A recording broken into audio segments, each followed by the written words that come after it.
I'm here to talk about success. The first rule of success is to have a vision. You see, if you don't have a vision of where you go, and if you don't have a goal where you go, you drift around and you never end up anywhere. I mean, as you know, I was born in 1947 in Austria after the Second World War. So I was very fortunate that I stumbled onto my vision. And I didn't really like Austria when I grew up. I couldn't wait to get out of there. I couldn't see myself becoming a farmer or a worker in a factory or anything like that. Even though my parents wanted me to stay there and have a normal life. But that was their vision, not mine.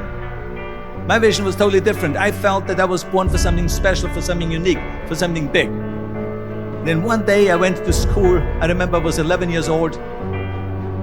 And they showed a documentary about America. And there they showed in this documentary the huge skyscrapers, the high-rises, the huge bridges, the 6-lane freeways, and all of this stuff. And I said to myself, that's where I want to be.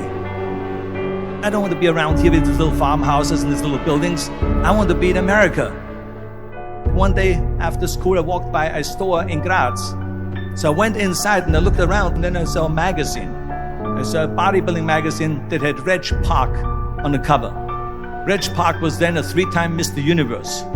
And I saw him on the big screen as Hercules.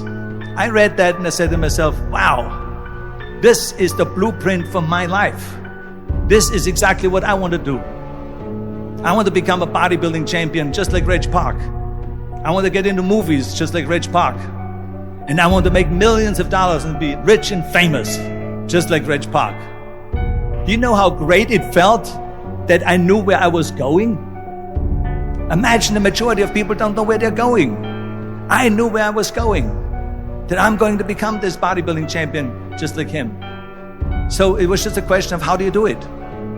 I was so relieved, because when you have a goal, when you have a vision, everything becomes easy. So people always ask me, when they saw me in the gym in the pumping iron days, they say, why is it that you're working out so hard? 5 hours a day, 6 hours a day, and you have always a smile on your face. And I told people all the time, I said, because to me, I'm shooting for a goal. In front of me is the Mr. Universe title. So every rep that I do gets me closer to accomplishing that goal, to make this goal, this vision turn into reality. Every single set that I do, every repetition, every weight that I lift will get me a step closer to turn this goal into reality. So I couldn't wait to do another 500-pound squat. I couldn't wait to do another 500-pound bench press. I couldn't wait to do another 2,000 reps of sit-ups. I couldn't wait for the next exercise. At the age of 20, I went to London and I won the Mr. Universe contest as the youngest Mr. Universe ever. And it was because I had a goal. So let me tell you something, visualizing your goal and going after it makes it fun. You got to have a purpose no matter what you do in life. You got to have a purpose. 74% hate their job in America. Now this is not much different when you come to Europe. The majority of people don't like what they're doing because they're really not doing it because they didn't have a goal and they followed this goal. They just aimlessly drift around, and then all of a sudden there's a job opening, so they get that job because you have to work. But then when you work, it's a chore. It's work. It's not fun.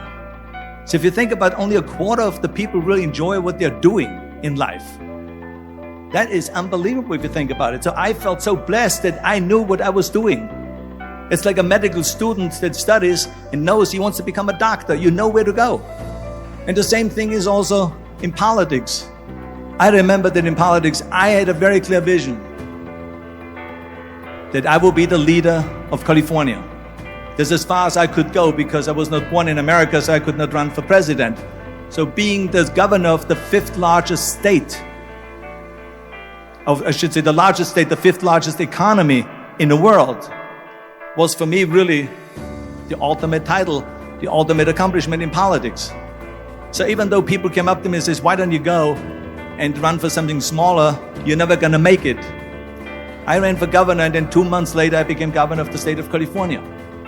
Again, because I had a very clear vision what I'm going to do with California. So that's rule number 1, have a vision. Rule number 2 is don't listen to the naysayers. Don't listen to the naysayers. Everything I ever did, the thing that I heard out of people's mouth was, that's impossible. That can't be done. Or no. That is exactly what I heard, and of course I proved to the people that it can't be done. So whenever someone said to me, it can't be done, I heard, it can be done. When they said no, I heard yes. And when they said it's impossible, I heard, it is possible. I'm a strong believer of what Nelson Mandela said, that everything is always impossible until someone does it. Well, I'm going to be the one, I said to myself, I'm going to do it and I'm going to show it to them. Maybe it has never been done before. That's perfectly fine with me. But I'm going to do it. And I did not listen to the naysayers. It's all about the hard work that you put in. I said to myself, in bodybuilding, I worked out 5-6 hours a day. I'm going to do the same thing now for acting. And of course, I went to college to study English. I studied the accent removal, acting classes, and all of this stuff all day long. I worked and I worked and I worked. And within a short period of time, I made one movie called Hercules in New York, which of course went right into the toilet. But it didn't discourage me. I still had the same vision. And then all of a sudden I did Streets of San Francisco. I did Stay Hungry and Pumping Iron and The Villain. And then all of a sudden I was asked by Dino De Laurentiis and by Universal Studio to star in Conan the Barbarian. And after I did Conan the Barbarian, the director at the press conference said to the press, the director was John Milius. He said to the press, if we wouldn't have had Arnold, we would have had to build one. So think about that. The very body that they said can never be sold because the time is wrong.